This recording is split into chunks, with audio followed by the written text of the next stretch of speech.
제가 단 한 톨의 먼지나 단 1원의 부정부패라도 있었더라면 저는 가루가 됐을 겁니다. 조국당이 어디다고요? BBK가 어디가요? 새빨간 거짓말입니다.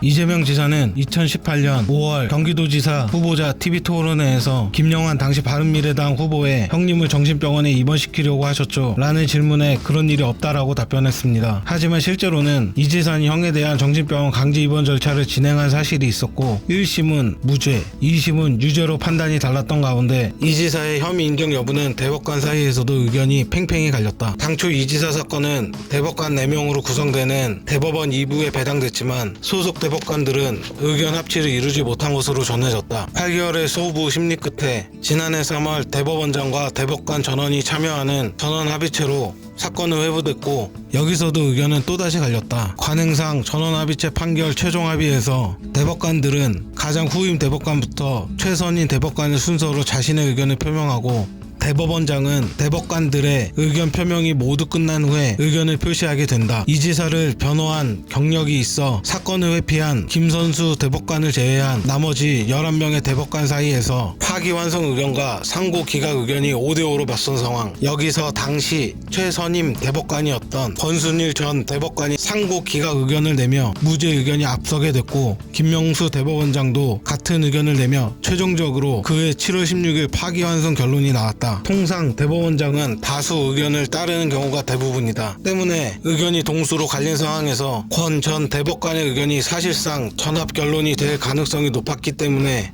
권순일이 이재명을 살렸다라는 말이 법원 안팎에서 나왔다. 최근 개발사업 특혜 의혹에 휘말린 화천대유 고문으로 이름을 올렸던 사실이 언론 보도에 알려진 이후 권순일 전 대법관이 경기 성남 대장동 개발사업 특혜 의혹을 받는 화천대유 자산관리 고문직을 사임하겠다고 밝혔다. 또한 경기도지사의 선거법 위반 사건을 변호했던 강찬우 전 수원지검장도 지난해 화천대유 자문 변호사로 활동한 것으로 알려졌다. 화천대유는 이재명 경기도지사가 성남시장 시절인 2014년도 추진한 대장동 개발사업 컨소시엄에 참여한 회사다. 공모 일주일 전 출자금 5천만 원으로 설립해 컨소시엄에 참여하게 된 이 회사는 3년간 개발 이익금으로 577억을 배당받아 야당에서 특혜 의혹을 제기하고 있다. 이렇게 말하고 싶다. 냄새가 난다.